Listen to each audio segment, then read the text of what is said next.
Yeah, yeah.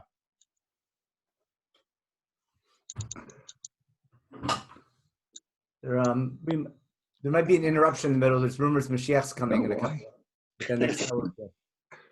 So we'll have a few from here. Wonderful. Well, you'll give us the live feed if that happens. Okay, once again, defeated by going live on Facebook. Not going to happen. Okay, so we tried. So it goes. So welcome everybody. Boker Tov, Moadim L'Simcha, Chagim Uzim L'Sason, V'Ligula Shleima. We're so honored to have everyone on the call joining us. I ask you please to mute your phone unless you're calling in from the well residence or if you're Rabbi Leibtag. We're so honored to be able to live at a time where the Bracha of Medinat Yisrael can also be given to us from Torah Eretz Yisrael, Be'ofen Yashir, B'Shidur Chai, in a live broadcast in real time. So we're honored to have two members of our, many members, I should say, of our congregation are joining us on the call, but especially our Rabbi Emeritus, Rabbi Harvey Well, we hear Divrei Bracha from momentarily, and then a Shiur from Rabbi Menachem Leibtag, who, while he is not formally a member of Or Torah, has, of course, visited us many, many times the last number of years. And when we did our Or Torah heritage mission to Poland and to Eretz Yisrael, not only were we zocheh to have dinner with Rabbi and Mrs. Well and Rabbi and Vivian at the beautiful restaurant in Gush Etzion, but we were hosted in Rabbi Leibtag's home with his wife Thea for a lunch and a shiur and a tour of the area as well. So we're so honored to be able to gather together, albeit virtually. And the two of you in Eretz Yisrael and all the others who are joining us from Israel should not feel left out. Everyone here is also stuck in our own homes. So we're all connecting in this way virtually. So Rabbi Well, please share with us some Divrei Bracha this morning, the Kavod Gadol, Rabbi Emeritus, Rabbi Well. Thank you, Rabbi Engel. Thank you for inviting me. Rabbi Engel, when he wrote me, he said he wanted a representative from Gush Etzion. I must tell you that in Rabbi Leibtag, you have one of the finest representation that you could have from Gush Etzion, a very important personality in this community. And I'm sure that you will enjoy the shiur that he will give you. On a personal level, I have to say to Rabbi Engel, so that I can exist in this community, regards from cousin Becky. I made sure, and she made sure, that I would promise to do that this morning. Very nice. And so, good morning. Chag Haatzmaut Sameach to Or Torah, to the Skokie community.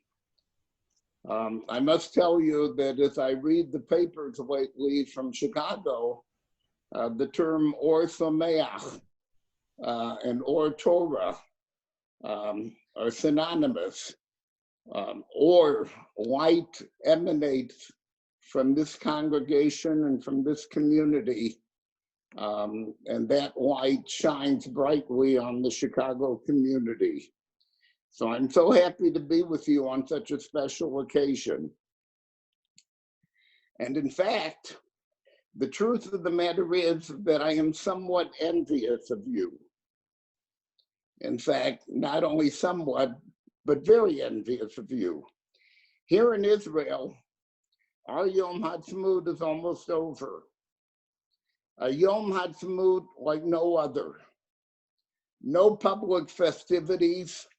There was a beautiful program put on by the government, but there was not an audience. No public celebrations. No public barbecues. You can't have Yom Haatzmaut in Israel without barbecues. And yet barbecues were mainly limited to people's homes and backyards. So this has been a day unlike any other Yom Haatzmaut, I think, in the history of Israel. But I'm envious because your day is just dawning, it's just beginning, with all of its majesty and all of its importance yet to come. I don't see why it is that we keep a Yom Tov Sheni Shel Goliath but we don't keep a Yom Tov Sheni Shel Geula. From my perspective, we could continue with the celebration for another day, and in fact, for every day of the year. This is a day when we proclaim loudly and proudly, Zeh Hayom Asa Hashem Nagila V'nismecha Bo. Yom Haatzmaut, Yom Yerushalayim, are days that reveal the miracles which Hashem has done for his people, miracles in our time. We can see within these days the beginning of our fulfillment of our destiny as a people. We can see within these days the fulfillment of the words of the Navi.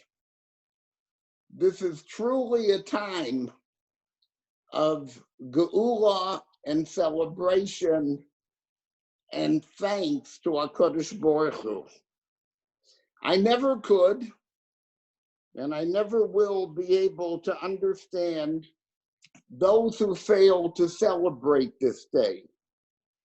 The pasuk says, "Ma rabu masecho Hashem." How is it possible that any religious, any frum person cannot see the Yad of Hashem in these events, the Yad of Hashem in our history? How can any frum Jew not recognize that we as a people still exist and that our very existence is tied to Eretz Israel? It is therefore no wonder that these events that we celebrate fall out during Chodesh Iyar.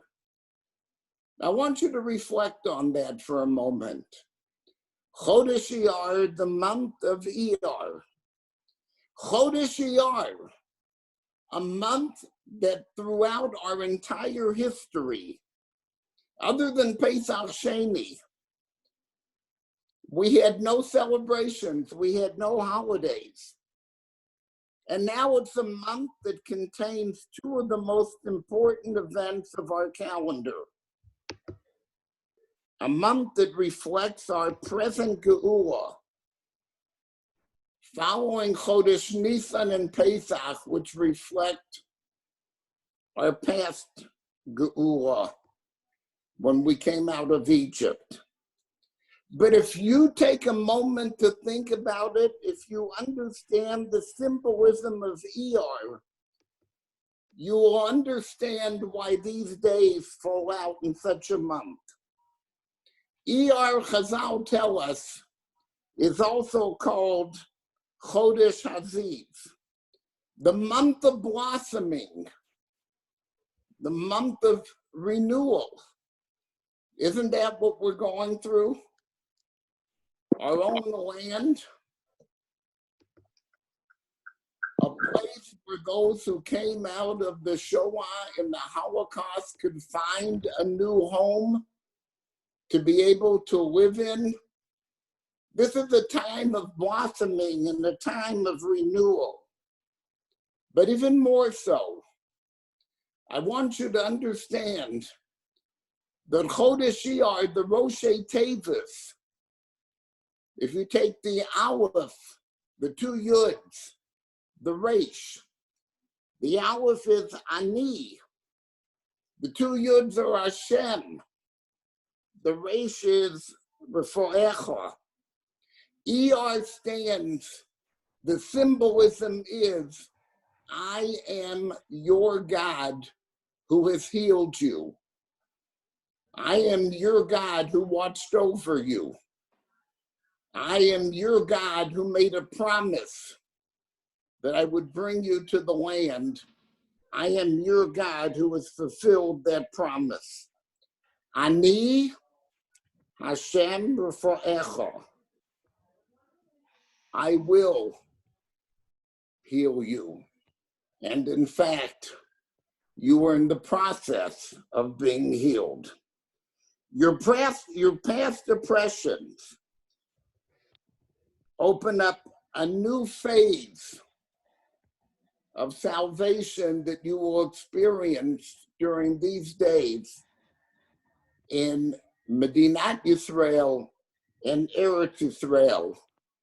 And may I also add at the same time, Ani Hashem Rafa'echa. May HaKadosh Baruch Hu send a refuah to those who need it during these terrible days of the virus. This is really a time. I see in the States where things are beginning slowly, rightfully, wrongfully, I'm not in politics, but to turn around. Chodesh Shiur, Ani Hashem Rafa'echa, a bracha that I send to all of you as we conclude the day, as you begin the day with your celebrations. So now, I am pleased to return this back to Rabbi Engel, again to thank him, to Rabbi Leibtag, whom I'm sure you will enjoy, and to wish you all Chag Yom Haatzmaut Sameach. May you keep it in your heart every day of the year. Thank you, Rabbi Engel. Amen. Thank you, Rabbi Well. In regards to Vivian, I see Judy and Jerry Fishman are joining us from Eretz Yisrael and perhaps others. I wasn't able to see all the pictures. Thank you for your My wife is right here. She wrote the whole thing for me. We could tell. We could tell. Thank you very, very much. And Elazar, of course, is all the more enriched, I know, by your presence. I hear it from my family members, from my cousins who live there, and from others who I know who live in Elazar. And I'm glad that we were able to have this opportunity this morning, and we're so connected. Please tell Becky that I sent you her regards. I will certainly do that in the presence for the sake of both of us. Friends together. Thank you. Thank you. We're so honored to have you with us from Elazar, and just next door from Alon Shvut, Rabbi Menachem Leibtag, Mori V'Rabbi Li'Inyanei Tanach, and more.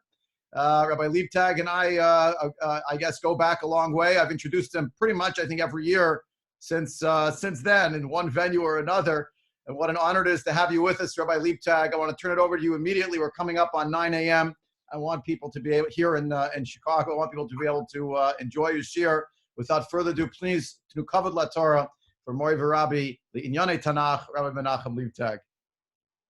Okay, thank you, Rabbi Engel. And you always talk about when you introduced me, you remember the times you spent in my house. So this is the first time I get to give a shiur in your shul from my house. And I can open the door and look out my window and I can see Rabbi Weil's house.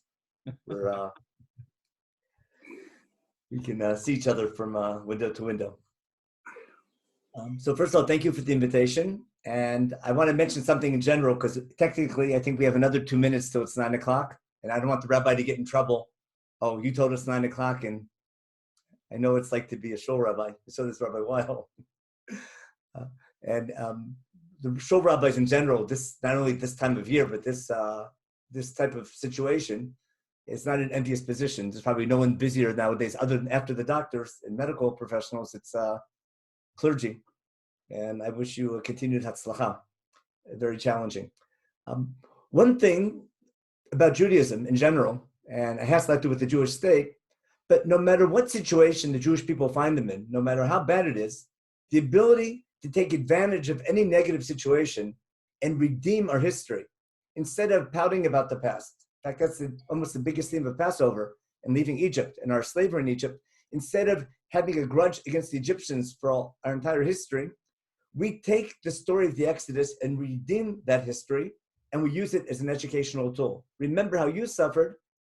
Make sure don't do that to others. That's one of the biggest themes in Tanakh. In a similar way, whenever we're in any situation in history, we take a situation and make the best of it. And that's how the state of Israel began. We didn't sit and pout over the Holocaust and what happened after World War II with all the disaster. They gave us resolve. We have to do something about it. And unlike our enemies who spend their whole time living in the past, or like what they call prisoners of the past, whatever situation we're in, we try to make the most of it. So if I want to take that into Torah study, unfortunately, we're in the situation, we're confined to our homes. with all the trouble that presents us with, we also have an opportunity to learn much more than I think people have ever learned before. I can tell you, I can gauge that by how many people are asking for shiurim online. There's so much learning going on. There's almost too much. There's so many things to choose from. And there's so many learning opportunities. In a certain way, almost in a backhanded way, we're fulfilling the laws of Shemitah. We can almost take advantage of that. Because what was a Shemitah year? The Shemitah year is not technically simply not working the land for a year. At the end of the Shemitah year, we have what's called Hakel, where the nation gathers together to study Torah. Like we'll see that in Sefer Devarim very soon. And to make sure the Jewish people are always God's people, every 7 years we're going to sort of relive, almost like a Siyum HaShas, we're going to relive the Torah being given. In preparation for that year of Hakel, we stop all agricultural work, which in the land of Israel was the primary job that most people had in an agricultural society. And therefore, what did people do during the Shemitah year? Didn't complain. That was a year to sit and learn. And if I take the same idea nowadays, where unfortunately a lot of us can't go to work, there's a lot of things we can't do. What we can do is we can study Torah so we can take advantage of this negative situation where we're confined to our homes and we can't do all the we don't go to weddings and we don't go to bar mitzvahs, we don't go to celebrations, and we don't have to drive to work and things like that. But we have a lot of free time. But it's a great time to study Torah any direction you want. But again, I think that's what Yeshua was doing as well. It's a great opportunity for people to study Torah and take something positive out of it. And maybe every couple of years, not in situations like this, but also can hurt to take a mini sabbatical and study. Now, and go with the rabbi to Israel when the flights come back. Now we can start our share. Now I'm a couple minutes late. I'll begin with the title. And the title, as usual, is going to be a little misleading. Because we're not going to give a technical share. Is it a commandment to establish a kingdom or not? That's a classic share of Parshanut, of exegesis, where there's a commandment in the Torah called Som Tisim Melech HaMelech, appoint a king. And like everything in the Torah, there's an argument among the commentators. Is it a commandment or not a commandment? Now, let me give you examples of different types of positive commandments that are positive. I'll talk about negative positive commandments. Let's take, for example, the law in the beginning of Parshat Ki Tetzei of what's called a Yifat Torah. If you remember how Parshat Tetzei begins, should you go to war and find some captive women? So there's laws about if you want to take her for a wife. So it's a mitzvah, there's a law, a commandment about Yifat Torah. But I wouldn't say that that's a commandment that the Torah is encouraging us to do. I should hope not. It's saying, should you be in this situation? Okay, here's how to solve the problem. I'm trying to... So sometimes there's positive commandments for b'diavad situations. So should you be in war and have to desire for some captive to take her as a wife, so slow down a little bit, and the Torah gives you a framework to do it. But I don't think the Torah is encouraging us to take a Yifat Torah. On the other hand, in the same book of Sefer Devarim, that's Parshat Ki Tetzei. In Parshat Shoftim, what's the first line? Shoftim v'shotrim titen lecha b'chol she'arecha. Appoint judges. Everyone agrees that's something important to do. So not every time the Torah gives us a positive commandment is a positive commandment something positive. Now, so that's the question that comes up about a king. What the Torah tells you when you come to land, we're going to read the psukim in a minute, and set up a kingdom, is the Torah encouraging a kingdom and telling you, you have to set up a kingdom? Or is the Torah telling you, really, you don't need a king because God's your king? That's one of the big topics in the book of Shmuel. In fact, we picked this topic because the rabbi has a class in Shmuel. Usually it's Thursday mornings. No, I forgot what morning it is. But you're in the middle of Shmuel Bet, towards the end of Shmuel Bet. Thursday mornings, right. Yeah. So I figured the original idea was to take this 9 o'clock morning slot for a regular Navi share. So I wanted to tie that together. That's why we picked the topic relating to Sefer Shmuel, where there's a question about establishing a kingdom. Should we or should we not establish a kingdom? And according to Shmuel, Shmuel thinks it's a bad idea. And Shmuel knew his Torah. He was a Navi. I'm sure he knew Sefer Devarim. But it seems like Shmuel understood it's not a positive commandment to establish a king. Otherwise, why is he against it? So there's an age-old argument about appointing a king or not. Now, I want to begin with the Rambam. And we're going to go in a direction which has a lot more to do about the land of Israel than about a king. But let me begin by sharing my screen and share it with you a famous Rambam, Maimonides, who talks about Mishnah Torah. And the very last set of halachot, Mishnah Torah, the last book of the 14 books of the Rambam's guide not the guide, but it's called Mishneh Torah, or the Yad HaChazakah, is Sefer Shoftim, and the last set of laws are Hilchot, Malachim, U'Milchamot. Not just the laws of kings, but the laws of kings and wars. That'll be important in a minute. The Rambam begins as follows: Shlosh mitzvot nitztavu Yisrael b'shat kinsatam la'aretz. 3 commandments the Jewish people were given when they came to the land of Israel. Libnot lem melech, and he quotes a pasuk, our pasuk, the Rambam holds it's a positive commandment, not a b'diavad situation. If you're giving into your bad desires, rather, as soon as we come to Israel, we have to appoint a king, and to wipe out Amalek, and to build a Beit HaMikdash. It's clear that the Rambam sees this as something positive. The question I want to discuss is, what does the Rambam mean when there's a commandment to appoint a king? And it says from the time we come to the land of Israel. In the book of Yeshua, when we entered the land of Israel, did we appoint a king? I don't think so. I didn't read about it. In your Tanakh group, did you ever encounter that? Was Yeshua ever anointed king? And after when Yeshua passes on, when he's about to die, he doesn't set up a kingdom. We have the book of Shoftim. In fact, when David wants to build the Beit HaMikdash, God didn't say, we had kings before you. In fact, God asked David, what's special about you? How come you're different than the other leaders? He called him a Nagid. So how does the Rambam say there's a commandment to set up a king? And to understand what I think the Rambam is talking about, I want to make a distinction between a monarchy, as far as a form of government, in contrast to a strong central government. Meaning, you can argue about what type of government is the best to set up. But before you talk about setting up a government, there's a concept of a sovereign nation. And a sovereign nation is basically, go to the United Nations, the nature of civilization is that people break into political entities and they're sovereign. What makes you sovereign? You have to have land and you have to have power. Basically, it means an army, basically the right, I think it's defined by the right to bear arms, not the right to bear arms, but the right to conscript soldiers, the right to collect taxes. That makes you a power. That makes you to the UN, and they go hand in hand. Because if you can't collect taxes, you can't have an army. You have to pay them. But if you don't have an army, you can't collect taxes. Why should people pay if you can't force them? Of course, you have to have a land. So to be a nation, you need to have a land. Any nation needs some form of government. Without getting into political issues, you need some form of government. America has what they call a democracy. There's theocracies, there's monarchies. Europe had tons of monarchies. And in ancient times, the classic type of central government was a monarchy, but not only.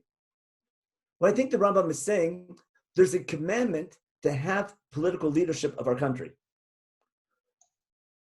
And then it says as follows. We'll read the Psukim now in Chumash. Let me switch my screen out to a Tanakh. If you have a Chumash at home, you can follow along. But let's go to our good old Chumash with the English Hebrew. And we'll pick up in chapter 17, in the book of Devarim, Deuteronomy chapter 17, verse 14. Okay, it says as follows. I'll make it a little bit bigger so we can read. That's a little bit bigger. I'm sorry. It says as follows. Ki tavot la'aretz, when you come to land, asher Hashem Elokecha noten lach l'rishta. You see where the Rambam is coming from. When you come to land that God is giving you to inherit, to conquer, v'yashavta aleh, and you dwell there. It sounds like, and should you say, I want a king like all the nations around me? Now, there's 2 ways to read Kechol HaGoyim, and I'll use a little English or accent to explain the difference. Kechol HaGoyim can be something negative, and they're like Kechol HaGoyim in a negative way, like just don't be like a goy, a shegitz kind of idea. But if you understand this pasuk as something negative, then when the people, I don't want to be Jewish, I want to be like other countries, almost like early Zionism. We want a secular state. We want to be Kechol HaGoyim. As opposed to being God's nation, we want to be a regular nation. That for sure is something negative. But the way most commentators understand this is something positive. Kechol HaGoyim, not Kechol HaGoyim, but Kechol HaGoyim, meaning we want political leadership. We want a political entity. We want to be a sovereign nation like other nations. And when people have a desire to have political maturity and become a political entity and be a sovereign nation, like the other nations around us, then the Torah tells us, if you ask for a king, it's okay to have a king. But what type of king? A king that God will choose. It's okay to have a king. Should you choose a monarchy, you can have a king. But we have guidelines what type of king to pick. It has to be someone who has the permission or the authority, or the sanction, or maybe even nominated by God, maybe through a Navi. And you can't have a non-Jew, running your country. But it has to be someone Jewish. And then, unlike most countries, where we talk about what are the rights of the king, right away we're limiting the powers of the king. Actually, I shouldn't say that, because if I remember my study of American history, the founding fathers in the Constitution, the last thing they wanted was a king. Over American history, somehow the president almost became a king, without getting into American politics. But the whole idea, they were so against the British, the last thing America wanted was another king. And therefore, the country is run by the people, and Congress has all the power. And Congress passes laws, makes decisions, goes to war. They need a director, a program director, to take the board's decisions and implement them. But if I understand the Constitution correctly, they were trying to limit and prevent a kingdom developing. But again, I want to use that example because America is all about a sovereign country with a lot of power. The question is, who's running the country? But before you get to running a country and who's going to run the country, what form of government you have, the idea, the need for a government, that's what's key. And what I want to discuss in the Shiur is why it's important in the Torah to have a government. The Torah is saying not what rights the king has, it's what the king can't do. We're limiting his power. He can't take too many horses, which means don't make too big of an army. And he can't have too many diplomatic relations. Let's talk about marrying the daughters of other kings. And he can't have too much wealth. He needs wealth to run his country, but not to overdo it. Again, how much? There's no direct guidelines. It says don't do it. Take as much as you need, not as much as you want. That's always a very hard decision to make. And then what does he have to do when he's sitting on his throne? Listen carefully in Pasuk Yudchet. V'katav lo mishneh Torah hazot al sefer b'lifnei hakohanim halavim. What does he have to do? He has to write this Mishneh Torah, referring to the laws of Sefer Dvarim, in front of the Kohanim and Levim who are in charge of teaching the Torah.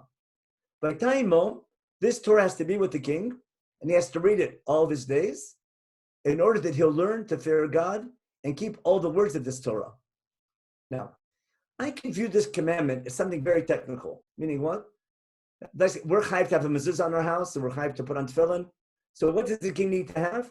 The king has to write a Sefer Torah.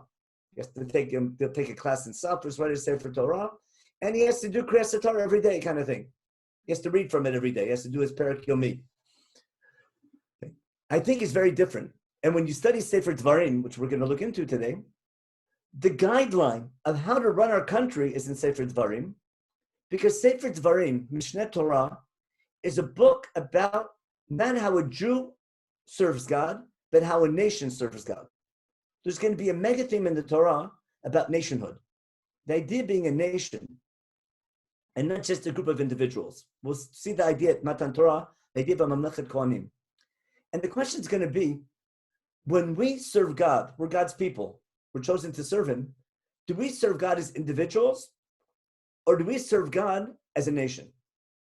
A nation is made out of individuals, but what's the molecular unit that serves God? Or basically, when I stand in front of God, do I stand in front of God as me, myself? Or do I stand in front of God as a member of a nation, as an organic unit? I'll give you an example for Rabbi Weil and for Rabbi Engel. It's called Tefillah B'tzibur. And I'll make fun of, I'm an Ashkenazi, so I can make fun of Ashkenazi. In Ashkenazi custom, Tefillah B'tzibur is usually, I think, maybe misunderstood as follows. There's a chiyuv to daven b'tzibur, so I need a minyan. But so that I can daven, I need 10 other males for each of 13 so that I can daven to God. I'm trying to explain a misunderstanding. Tefillah b'tzibur, I've understood that, so I can say Kaddish, and so that I can talk to God, from a technical point of view, I need 10 other males present. That's very different then 10 males together daven as a group to God. What would be the difference? If you've ever been to a Sephardi shul or Edot Mizrach, when they daven Psukei Zimra, they don't have everyone mumbling to themselves. One person says the Mizmor out loud for everybody, and everyone answers Amen. The idea everyone has the same problem. Can one person say Kaddish and it's okay to say Amen, or does everyone have to say it on their own? The idea that the tzibur davens, not that I need 10 people so that I can daven. I need 10 people to make it tzibur, and as a tzibur, as a group, we daven to God. I want to just give a taste of this idea that we as a people serve God, and we're a national unit. And if you follow the wording of davening, like in Shmoneh Esrei, we turn to God as a member of a nation. It's always in the plural. We're talking, we, the people, turn to God. Sometimes it helps us. For people who are sort of weak, they can sort of take a tramp. They can take a ride with the Jewish people. On the other hand, because that makes this arivut, this dependency on one another, you can be the most perfect person, but if you're part of a community that's bad, you might have to suffer the consequences. So this idea of being a group in the service of God, I want to show you that in the book of Devarim, there are laws not about how an individual serves God, but how a nation serves God. I'll give an example in a minute. To appreciate examples I'm going to give you, I want to start with, I lost track already. Is this week Haatzmaut and Kedoshim or just Haatzmaut? We all lost track probably. Both. I'm pretty sure. In the United States, okay. both, yeah. In Parshat Kedoshim this week, everyone knows Kedoshim to you, chapter 19 in Vayikra. It talks about because you're Kadosh, because you're separated to serve God, here's how you need to behave. And you better behave nicely. For example, honor your parents, don't follow other gods, don't steal, don't be a gossiper, don't take revenge, stand up for the elderly. Just review the list. I'm sure you've seen it before. There are laws that if you study them, it's almost exclusively about individual behavior, how you as a Jew serves God. If I follow the laws in Sefer Devarim, where the law of establishing a king or setting up a kingdom is central, they're not laws only of how a person serves God, it's how a nation serves God. And let me give you a couple of examples. What's a classic example? Let's take a look here in Sefer Devarim. We'll work backwards. This was chapter 17. At the end of chapter 16, in the previous parsha, what do we have? Oh, I have to go back one parsha. Chapter 16. At the end of chapter 16, earlier we had laws about a national center and how we serve God and the holidays. What's it say here? Verse 18. Shoftim v'shotrim titen lecha b'chol sha'arecha. That's a law for a nation, meaning we have to establish a judicial system. And what type of kings? V'shaftu et ha'am mishpat tzedek. That's laws for a nation serving God. You have to have laws. You have to make sure there's a judicial system that's just and upright. And these judges, lo tatem mishpat, lo takir panim, lo tikach shochad, no bribery, no protexia. Even for wise people, there's a warning. In contrast, tzedek tirdof. You have to pursue justice to be worthy of conquering and establishing your presence in the land. That's a necessity. In other words, that's not just a law for an individual, that's a law for a nation. Now, who's in charge of setting up the judicial system? Right? I can want, what happens in modern day society, the government is in charge of setting up a judicial system. What's the next law in chapter 17? There's some technical laws followed by, should the local court system not have a decision, whatever the category might be, then you go to and we have to have a Supreme Court. And the Supreme Court sits next to the temple. And there's a law not only to establish the Supreme Court, there's a law that people have to listen to the Supreme Court. Even before then, I'll give you another example of laws for the nation. If I go back to chapter 14, about our economic laws, in verse 22, Aser taser kot tvot zarecha. Everyone has to give 10% of the produce. Every 2 years, you eat that in Jerusalem. The third year, you give it to the poor people. And then, after those cycle of 7 years, and then in chapter 15, what are we told? Every 7 years, we know all debts. We have a Shemitah year. We want to make sure that the rich don't become too wealthy and the poor don't become too poor. And we have a sort of a safeguard in our economy. Every 7 years, all debts are annulled. that's going to prevent people becoming too poor. If you studied classic Europe, what was it called? Europe, when there's nobles and serfs, what happened? Those who owned land became nobles and had all the power. Everyone else was a serf. And that's what you were born into. We want to make sure that no one owns all the land. The land always goes back to its owner, especially after the Yovel. I want to make sure people don't get too deep into debt. That's an economic system for running a country. Okay, so that's the law of Shemitah. Then there's laws about slaves. You can't have slaves for too long, 6 years, and that's it, then he goes free. And you have to give him a bonus and things like that. Now, if I go back to chapter 17, I have laws not only of a king. After the laws of the king, what do we find? Sorry, now we go to chapter 18.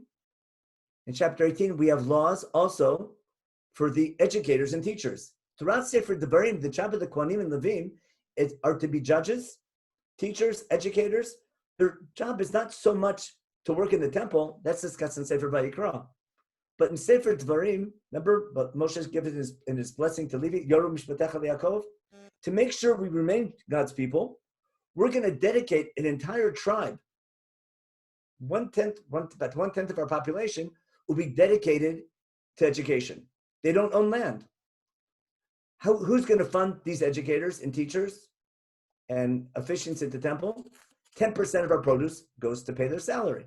That's the whole, again, the idea of Aser Taser. There's 2 tithes. And we have to give a tithe to them, and we have to fund them, and we have to share with them in our finances. But if I'm going to be a nation serving God forever, I need Jewish educators. I have to make sure I have educators.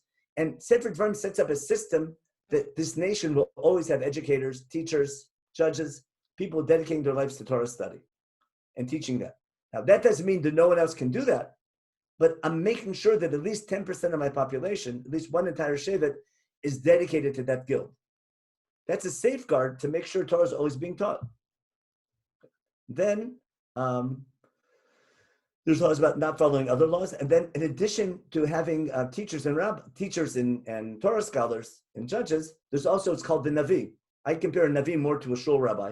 I'll give you an example. There is a posek, right? Is something kosher or not kosher? Can I kosher my oven? Do I need 3 refrigerators? Do I need one for milchiks, fleishiks, and parver? Is 2 fridges enough? I'm just joking. When I have halacha questions of what's the halacha to do, is this Beket Chayiv this? How many days Yom Tov to keep? I need a Kohen. I need a rabbi. But I also need a rabbi speech. I need a community leader who leads the community.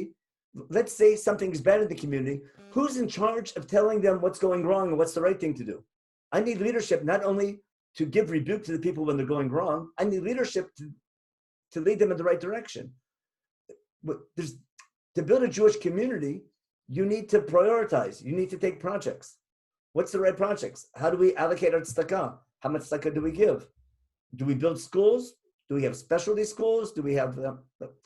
there's major decisions, and we argue about them all the time. But I need, in the Torah called Nevi'im, I need God's spokesperson to give guidance. Not just to tell you what the halacha is, but also to lead the people to make sure they're going in the right direction. That's different than the king. The king is in charge of running the nation. At the community level, the city level, I have Nevi'im and Kohanim and Levim. And there's the idea is if I need guidance, what's the direction? Follow the Navi because he's the expert. What does God want from you? Let's say there's a question, do we establish a state or not? There's major questions we have in running communities, and we need religious leadership for that. That's the Navi. I'm trying to show you that throughout Sefer Devarim, we have tons of laws about our national behavior. If we look at chapter 19, what do we find? We have laws about how you go to war. But before we go to war, we have laws to prevent accidental murder and starting a whole blood libel, not a blood libel, but a, what do you call that when, like the blood feud.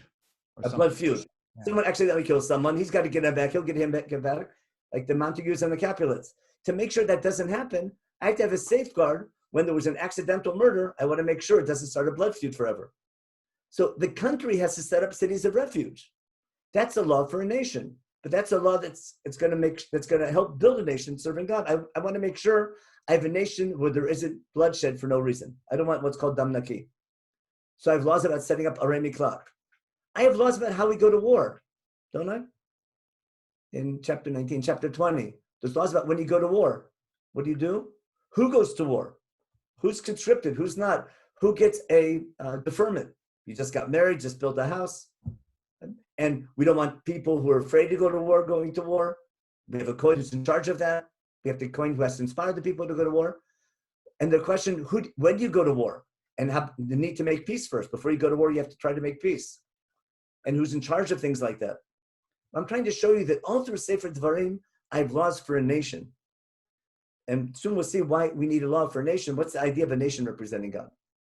I think the most important law in chapter 21 is called, not just responsibility. What's it called when you're responsible, when you're the leader? Accountability, that's the word. I need accountability. Should there be an unsolved murder? And Beit Din doesn't, we don't know who did it. Someone was murdered, we don't know who did it.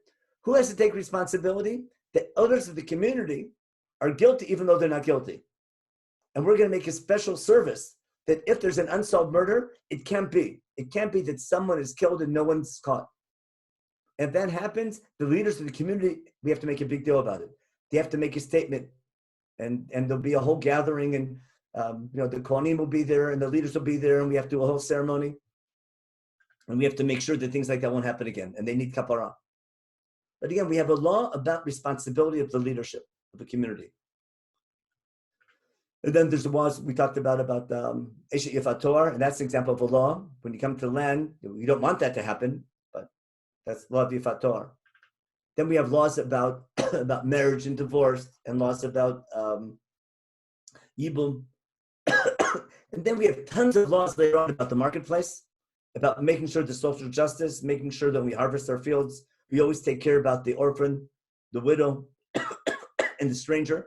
It's so easy for society to take advantage of migrants, to rip off orphans or widows because no one protects them, they can't hire a lawyer.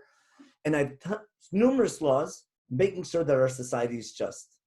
And then we have laws at the end of wiping out Amalek and making sure Amalek doesn't start again and things like that. That's a law only for the king, meaning should you have a country and an army and there's a nation like Amalek who's taking advantage, like in the Negev, robbing travelers, we have to wipe out phenomena of piracy. It's not a vendetta against the past, but again, throughout Sefer Dvarim, there's numerous laws about how we serve God as a nation. Now I want to go back and try to understand why is that such an important theme in Chumash. Let me go back. The job of the king is not a din in just a monarchy. I need political leadership. And I think that's what the Rambam is saying, and I'm going to prove it to you in a minute.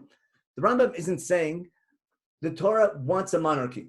And if I want to be the firmest person possible, and I want to serve God the right way, we have to establish Dafka monarchy. And if you want democracy, oh no, democracy is against the Bible. Or you can't have a theocracy, or you can't have whatever other system they might come up with one of these days. Rather, should you pick a monarchy, here's an example of how your monarch needs to behave. It's not telling you how to run your country, it's saying, assuming you're a country and you're running it, how your political leaders need to act. That's very different than telling you what's the best political system.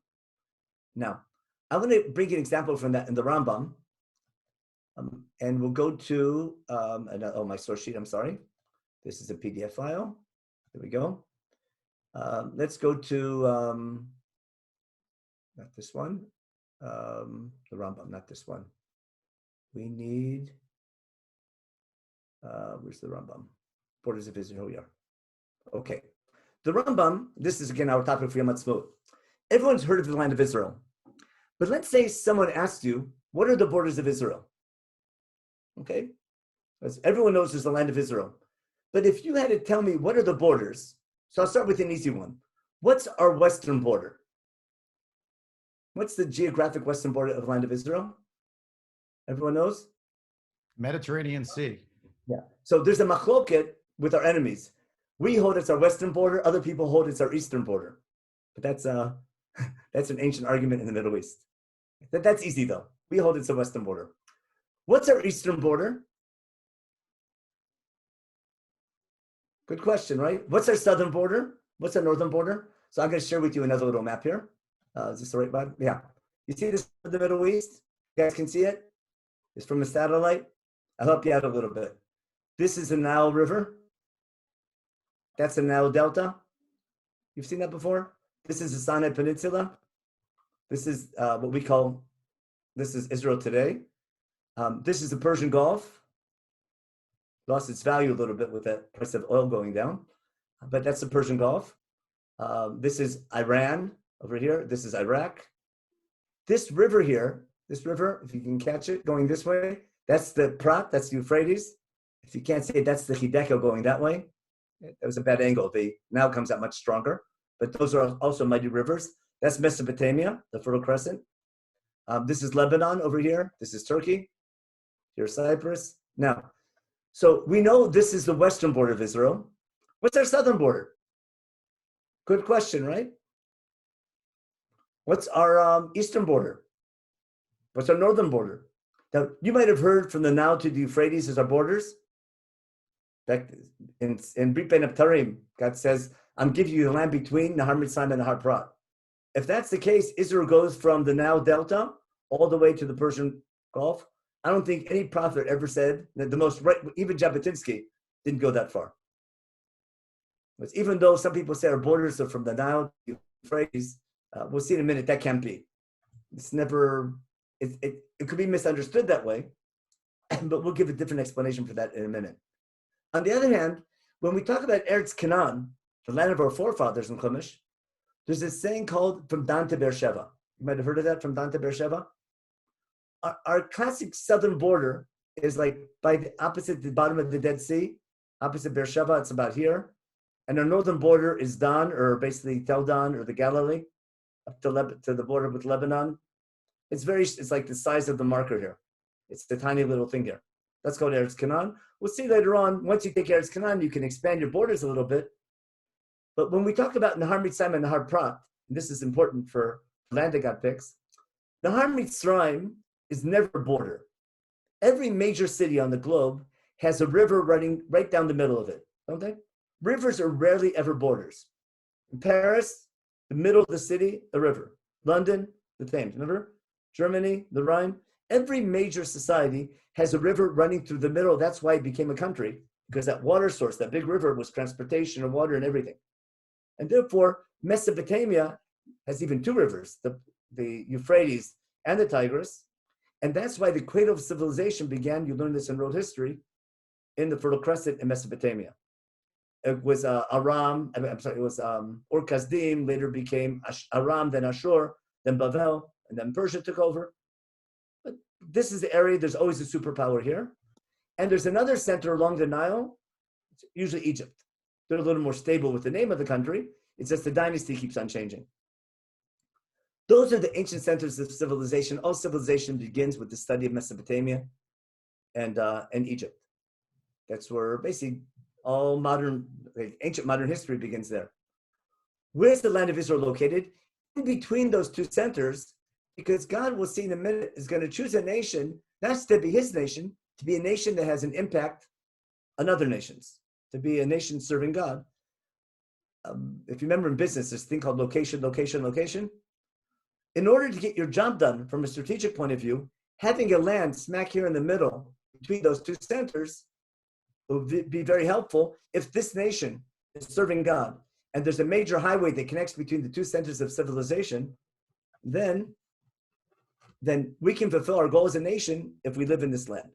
Now, why did I bring that down? Let's look at the Rambam carefully. The Rambam says as follows. In the book of Zraim, which is a book about laws Atulot Ba'aretz, it's about Trumot Masrot. Before I talk about Trumot Masrot and laws that relate to the land, I need to know what defines the land of Israel.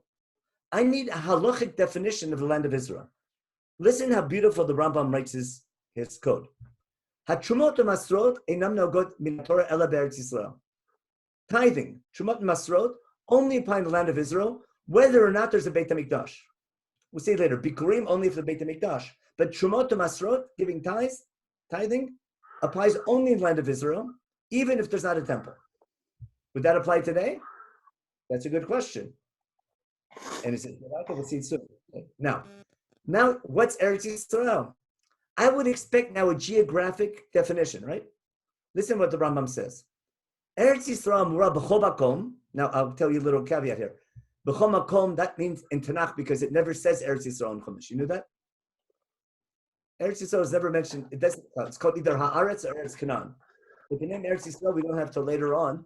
It means in Tanakh usually it means the land which people are living in. That's what we call Eretz Yisrael. But he's saying, the Rambam is saying, Eretz Yisrael, wherever it's mentioned in Mishneh Torah by the Rambam, is defined as follows. And instead of a geographic definition, this is what he says: He harsot shikovesh shotam melech Yisrael, o shofet o navi midat Rav Yisrael. I'm using this to prove my point. Okay? In order to become the land of Israel, I need conquest. I need sovereignty. And who is sovereign? Either who? Either the king of Israel or a judge or a prophet. But what is it? We got Rav Yisrael. Meaning, there's a concept of a Jewish people. A Jewish people, and whoever the leader is, it could be a monarch, it could be a judge, no, not a dynasty. It could be even a Navi. It could be like what's it called? Autocracy? No, not autocracy. What's it called when there's like philosopher king kind of idea? Or a wise man running the country. There's some fancy name for it in politics. But he's saying that in order to be the land of Israel, I need to be sovereign. I need kibush. I need military conquest. Who's running the country? It could be a monarch. It could be a judge. It could be a Navi. But the main thing has to be Midat Rov Yisrael. The Jewish people, whoever they pick for a leader. Now, there's no such thing as a Jewish people and being in a land sovereign without some type of leadership. But the leader doesn't have to be a Kohen, a king. It doesn't have to be a monarch. It can be any type of a leader as long as he has authority and is a leader. How he's chosen, there's a wide range of possibilities. And therefore, when the Rambam says, when we come to the land of Israel, we have to mean a king. It doesn't mean a king of monarchy, but rather we need a political leader. Who is our political leader? Yeshua. Now, there's going to be a vacuum after Yeshua where we have sort of like a fire department running the country, which is going to lead to everything falling apart. If you learn Sefer Shoftim, things go from bad to worse. Things don't recover until we establish a kingdom. But what I'm getting at, the Rambam is saying that what makes the land of Israel, it means military conquest, sovereignty. It could be a king or shofet, and that's what's called kibush rabim. Now, this is what he's saying next. Avo yachid Yisrael. Let's say a Jew, born Jewish, Brit Milah, the whole thing, from the whole thing, who's a yachid. Let's say his name is Rothschild, okay? Or a family, or even a shevet that does what? That they go on their own as a personal endeavor and they conquer the land of Israel for themselves. Right? Let's say what do you call? Okay, I want to make fun. The Rothschild family starts an army and a business and buys up the entire land and conquers it, whatever it is. Okay? And they say, we are now, even though if they're all Jewish, that doesn't have the law of the land of Israel. Even in the land promised to Abraham Avinu, it's called Eretz Canaan. It's not called Eretz Yisrael in order that the mitzvah would be chayav. Okay? It might be technically the land of Israel. It doesn't have the halacha of the land of Israel unless it's conquered by the people of Israel. Now we have the most interesting question. Who decides who are the people of Israel? Boy, that's a major question to this day, isn't it? Is the state of Israel the people of Israel? Who decides that? Did Ben Gurion decide that? Did Moshe Dayan decide that? Did Herzl decide that? Early Zionism, most religious Jews were against the idea of a Zionist state. It says, what gives you the right? Were the early Zionists and early settlers a yachid? Right? Were they an individual person going and conquering the land? Or did they have a deen of the Jewish people? Did the Jewish people decide to return to Israel? Or was it a personal endeavor? And that's a major, major question. We're not going to the halachic literature behind it. Rav Goren has tons of books on the idea. And that's the question. The state of Israel today, does it have the concept of being a malchut? It's definitely not a monarchy. It's close to a monarchy nowadays. But that's not getting political debates. No, the monarchy, the Supreme Court justice, Supreme Court became a monarch, but no politics today. Okay, now listen what he says. Yeshua didn't finish the conquest, as Raphael said for Yeshua. What's he do? He divides it among the tribes. And therefore he says, that's why Yeshua divided up the land to the tribes before it was all conquered, so that when every tribe did his own conquest, it would be, each tribe is a shliach of Am Yisrael. Okay. Now, and then he says the lands that David later conquered outside Eretz Canaan, he's going to make the distinction in Eretz Canaan. Now, the Rambam goes on and on. I'll leave that alone. I'll just go to the end of the parak, which is interesting. He says that in the time, this is only in the time of conquest. In the Second Temple period, okay, he says everything in Vav, everywhere where the people who came out of Egypt conquered, okay, because we went into exile, we lost our sovereignty. Therefore, the Kedusha of Eretz Yisrael is gone. But when Ezra comes in Bayit Sheni, okay, he says Truma B'Zman Hazeh, even in places where where Ezra and Nehemiah came in and took over, even in the time of Ezra, it's not Dioraita. It's only rabbinic. Why? Because Truma only exists in the land of Israel, meaning the land that's conquered. Without military conquest, without sovereignty, it doesn't have the status of the land of Israel. Ezra and Nehemiah are under foreign rule.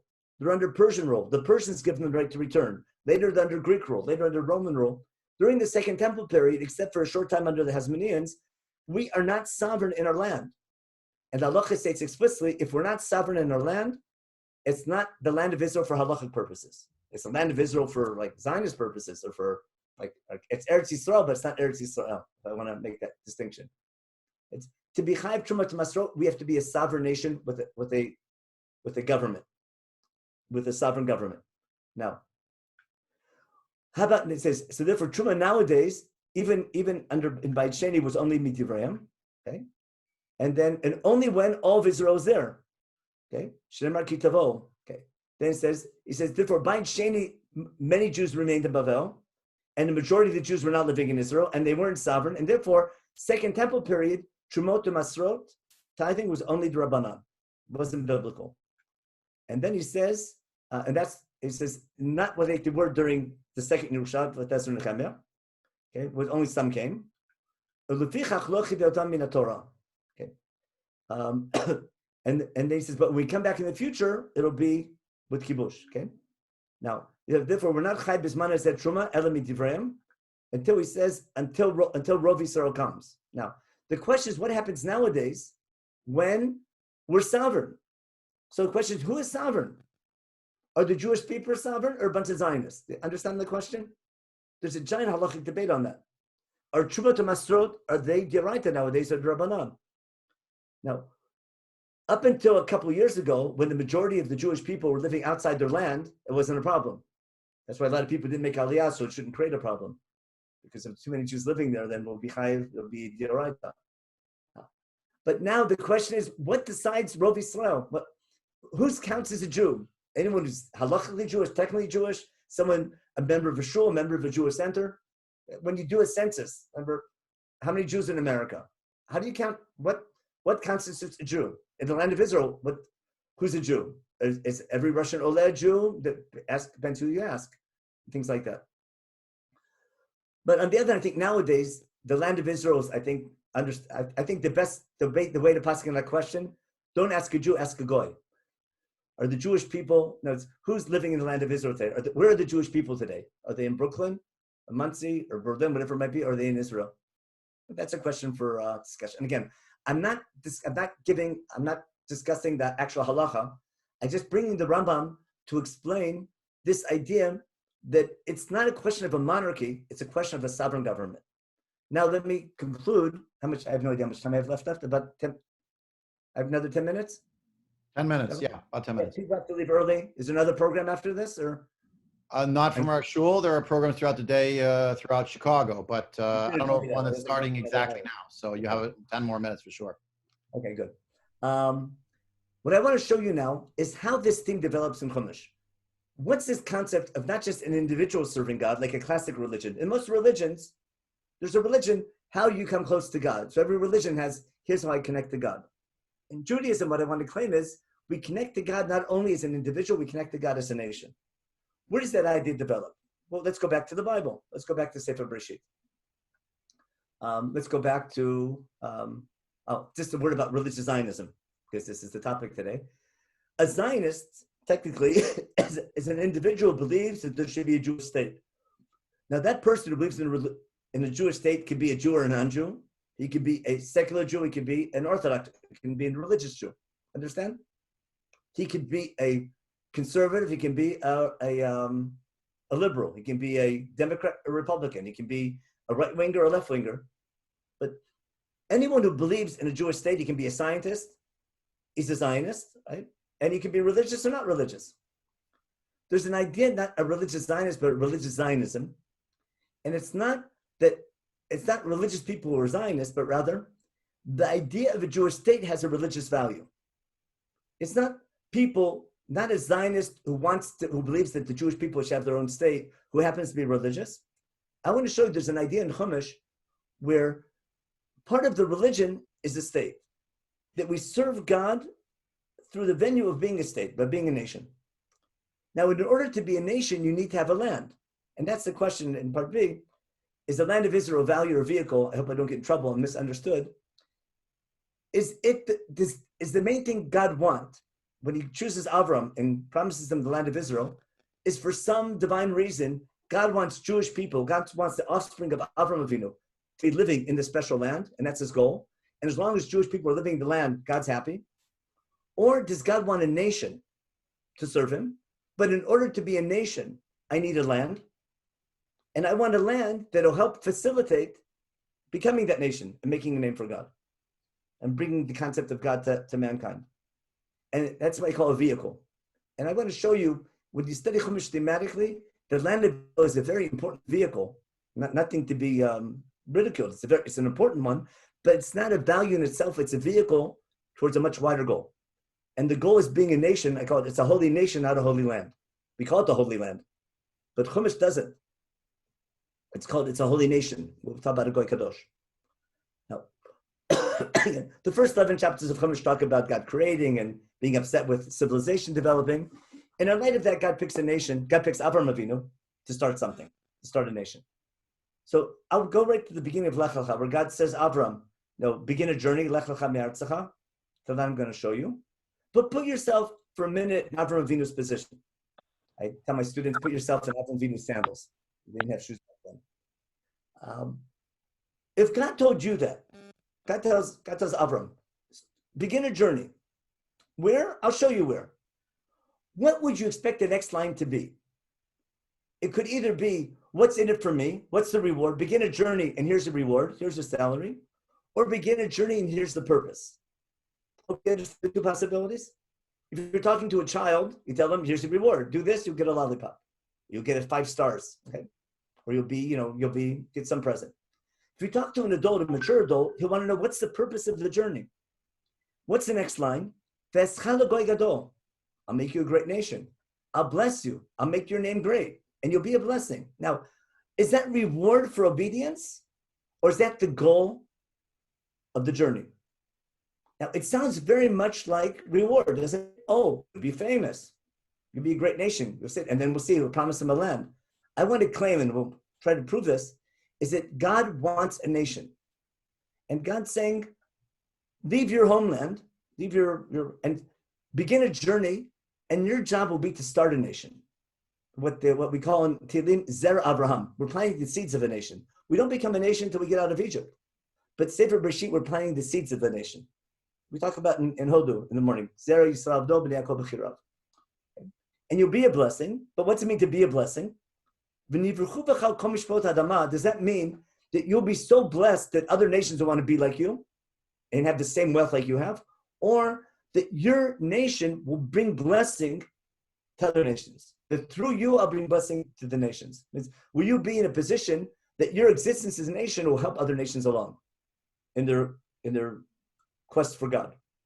Or basically, is Behiyeh Bracha, is being a blessing, is that receiving or giving?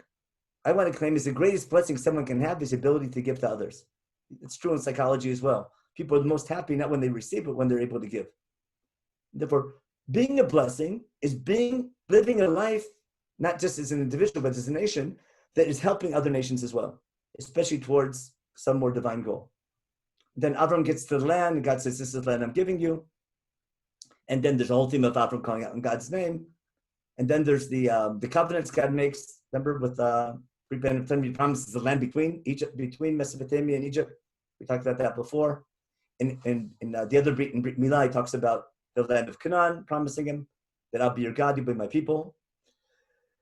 And then we talked about why he's chosen. Again, we did this theme in, don't want to make sure we didn't repeat this theme. We had gave a shiur in this about a year or so ago, that if God tells Avram, you're going to be a great nation and you'll bring blessing, what does that mean?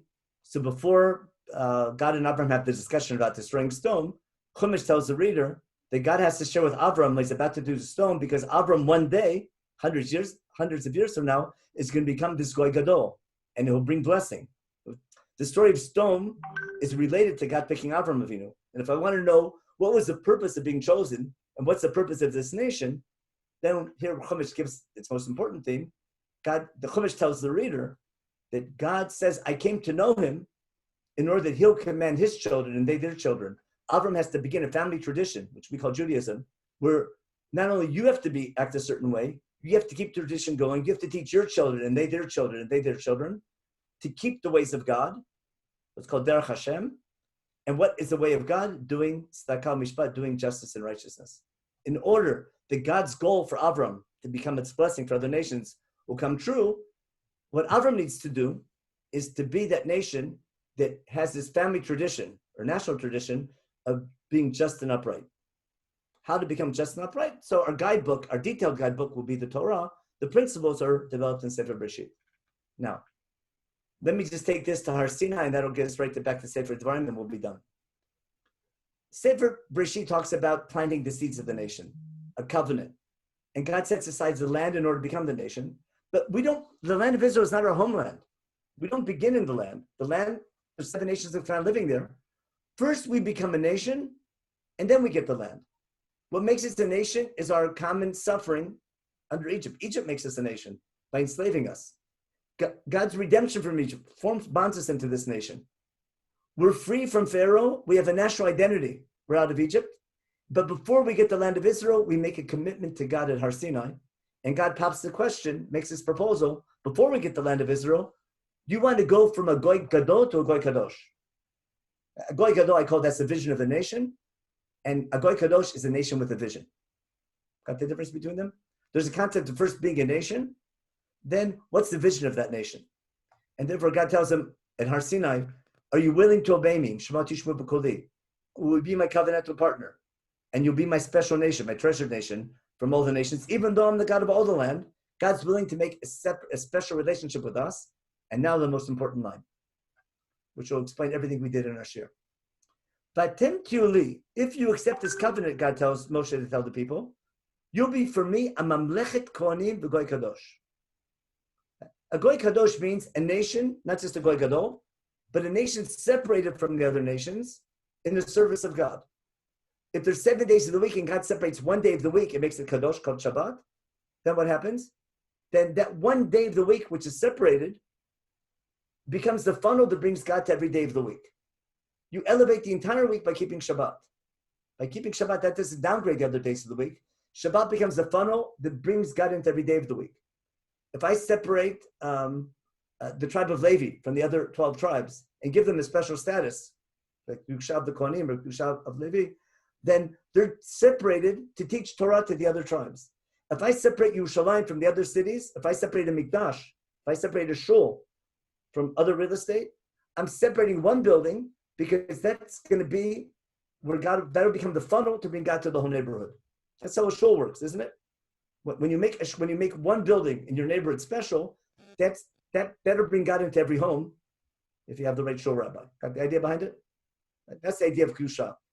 And if there'll be 70 nations, many nations, and God separates one nation and gives them a special status, it's in order to bring the concept of God to other nations. You talk about it every day when you say Aleinu.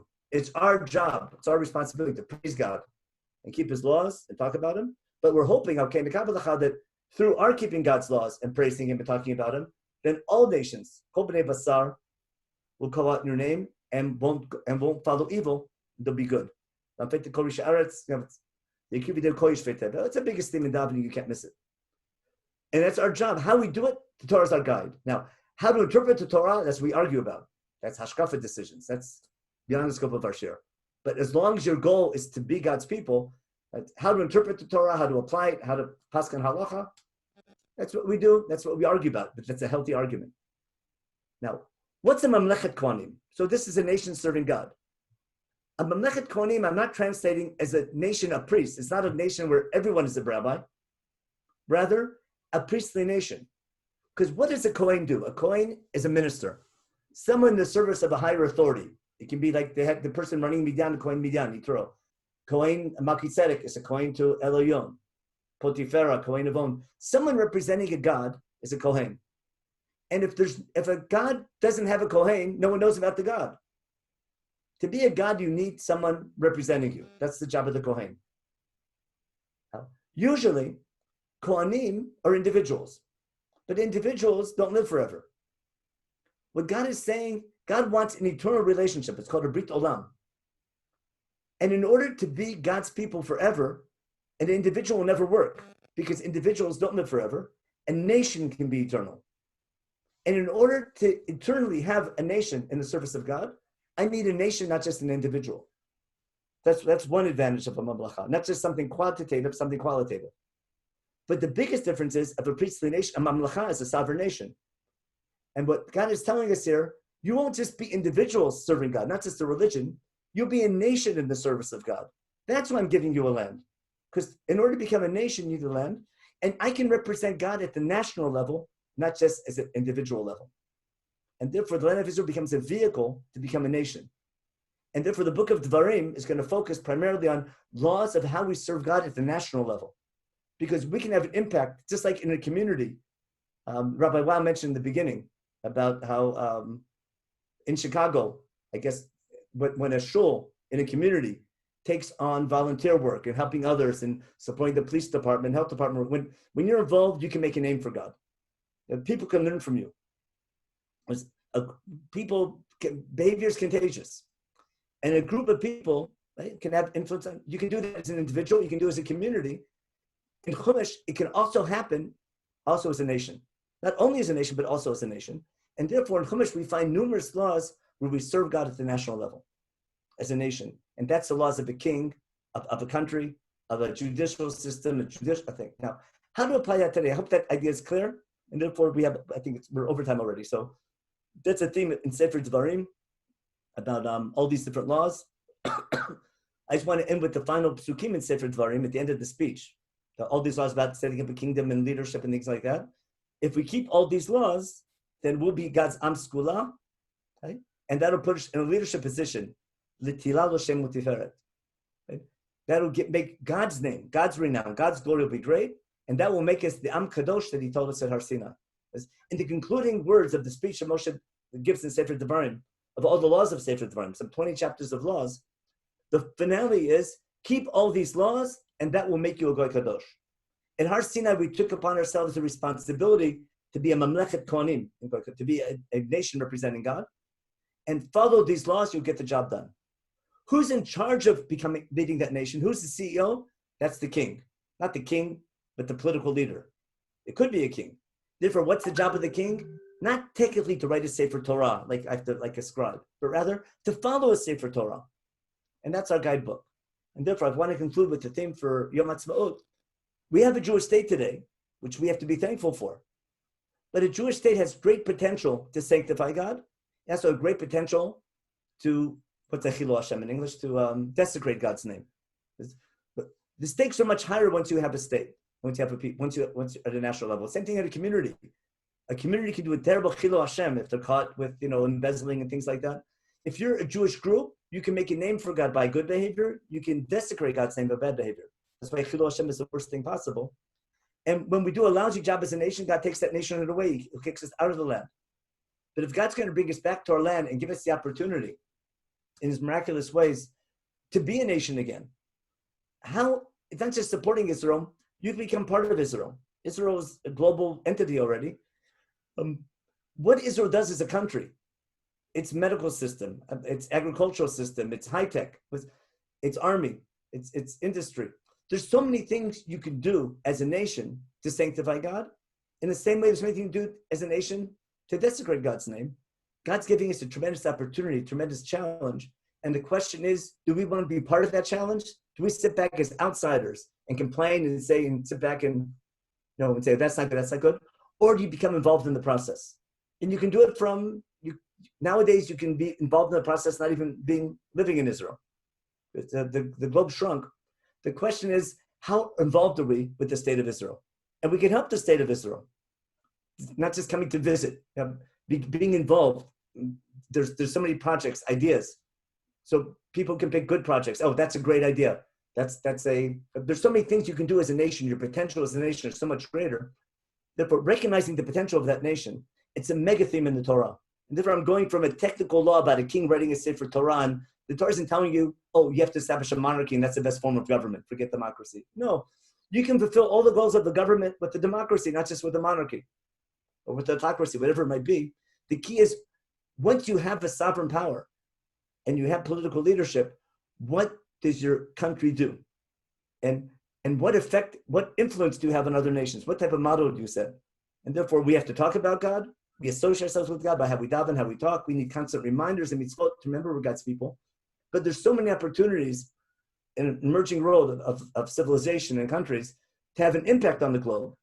And we can do so many great things. That's the potential of the people, the land of Israel has today. So part of saying thank you is also acting thank you. And not just thanking God for the fact that we have a state as a reward, but now we have a state not in reward for good behavior. We have a state as a vehicle through which we can accomplish even more. And recognizing that is key for something to think about. And remember, not just once a year, but every day. But Yom Haatzmaut is the time to focus on that theme. And based on that, we can take new challenges. Amen. Okay. Thank you, Rabbi. Thank you, Rabbi Leibtag, so much. Thank you again, Rabbi Well. Thanks to all of you for joining us today. And wish everyone a Chag Haatzmaut Sameach, Mo'adim L'Simcha V'Legula Shleima. And recognize again, as I open them and closing also, what a beautiful bracha we have that we can see in a new light the words of the Nevi'im, Ki mitzion teitzei Torah dvar Hashem Yerushalayim, that these words that we heard this morning are words that are not only coming directly, be'ofen b'shidur chai, live feed from Israel, but they're words that both from Rabbi Well and also just now the Shiur from Rabbi Leibtag are not just words of celebration and appreciation, but also words that call us to account. And a sense of a redoubled effort to see Medinat Yisrael as a platform for Devar Hashem in the world, a world of morality, a world that is permeated by the Devar Hashem, the Word of God, and that we are, as I like to say, when we're in our building, and I'll say even now, while we're not yet again in our building, a congregation or Torah and shuls like it are undeclared embassies of Medinat Yisrael, not in the juridical political sense, but certainly in a halachic sense, in a spiritual sense, and hopefully in the values that we aim to project to our own homes within our own shul, but also to all homes within our community.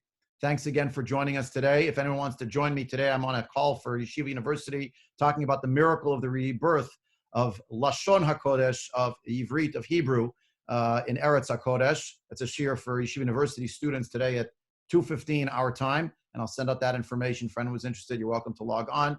And wish everyone a great day. Thanks for joining us. And thanks again, Rabbi Leibtag, regards to your family, and Rabbi and Vivian. Have a great rest of Yom Haatzmaut. Enjoy your Sudat Hodah for Kodesh Baruch Hu. Be well.